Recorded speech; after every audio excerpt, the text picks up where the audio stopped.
That morning, I started at about 8 o'clock in the morning and just went to my office at the police department.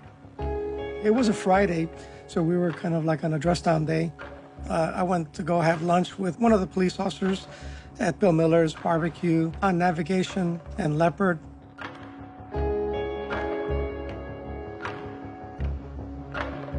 I was the executive producer of Primer Impacto. It was a #1 Spanish network magazine show on Univision, and we were getting ready for our show. It was a regular day for us, you know.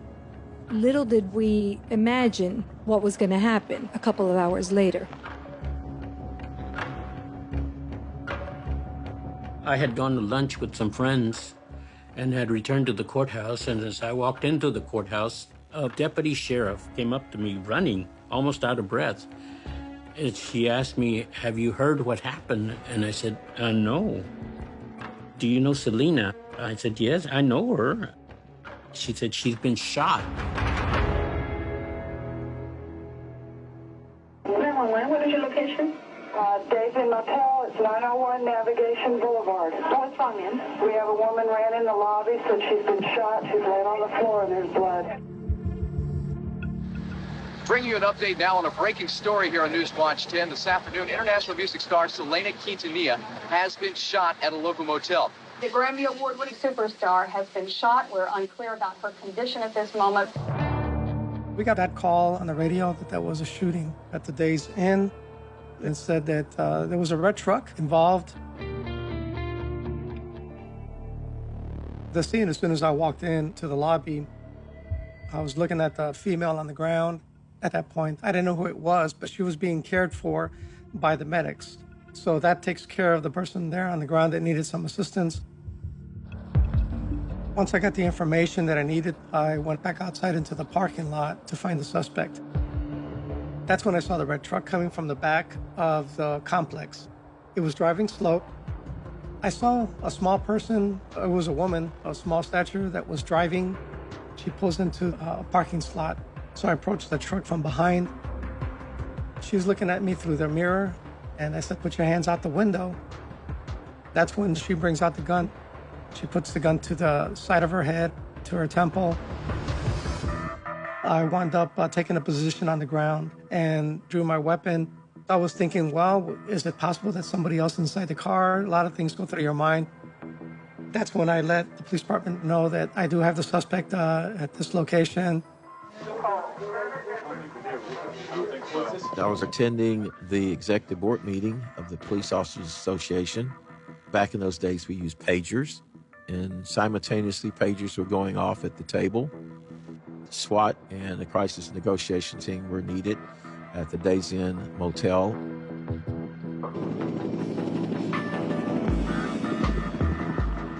When I arrived, there were a huge amount of people everywhere.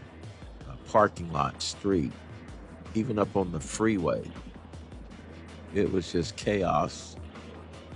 I'm just thinking, what the heck's going on here? Why are all these people here? Right now, we are waiting for a suspect who is holed up in a red Chevrolet pickup truck, recent model, with a gun to her head. Having that number of people on a location for any type of crime is highly unusual. The radio and a lot of the television stations had somehow or another found out that Selena was shot at this hotel and was either en route to the hospital or at the hospital. We've got calls coming in from all over. We've got calls coming from San Antonio, from Kingsville, Alice, Houston, all over the state of Texas calling into the radio station right now. There was a lot of people tuning into this. I would say 10 times more than what we normally get. I mean, it grew by the hour. They were locked into the coverage, and they did not pull away till it was over. Right now, police are working in a hostage standoff situation right back here.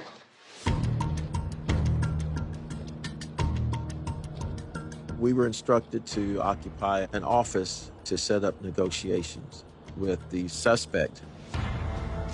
Try to find out everything you can about this person in a matter of minutes. And came to find out that she was the president for Selena's fan club. She was a friend of Selena, and her name was Yolanda Saldivar. I just couldn't believe it. You know, at the beginning of Selena's career, Yolanda was a fan. Yolanda adored Selena.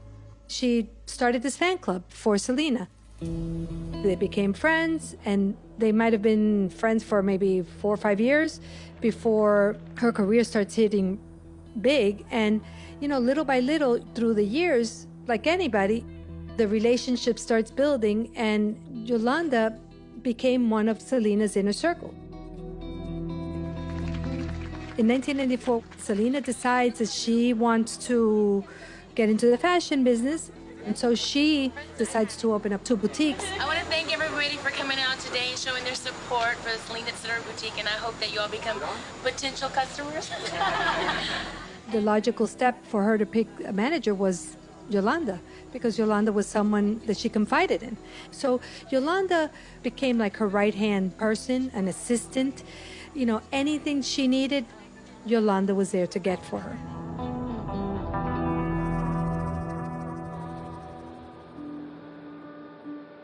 Now we were all wondering what was behind this. Why was she shot? What was she doing at the hotel? There were a lot of questions that we weren't getting answers to. Yolanda's emotional state, when I first started talking to her, she was crying, she was hysterical, and she kept talking about how she wanted to kill herself because she didn't have anything else to live for. I would tell her to put the gun down, don't wave it around, don't put it to your head, you know, everything's going to be fine. Let's just talk about this.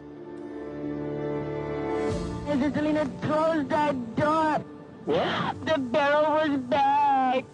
I didn't mean to do it. She articulated to me that she had been involved in something, she didn't say what, something that had hurt her best friend.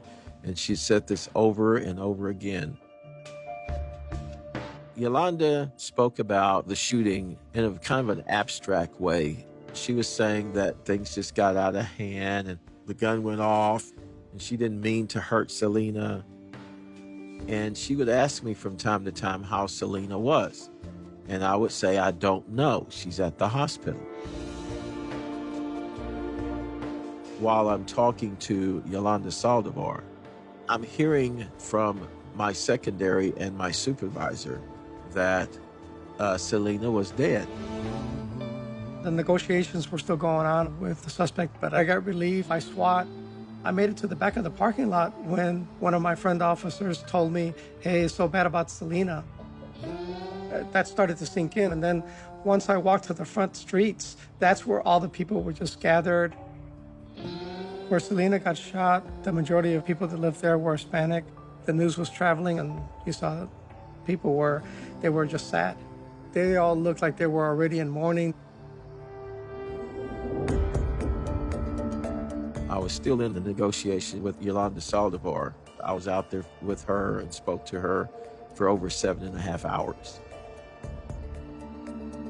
She eventually got like she was getting tired of being where she was, and she did want to get out of the truck. She did want to believe that things would work out.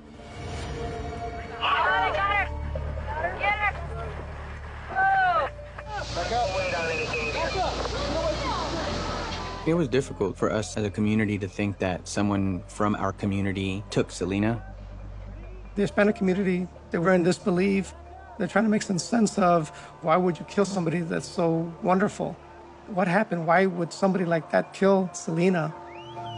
The woman accused of shooting Tex-Mex music sensation Selena is in a Texas jail tonight facing murder charges.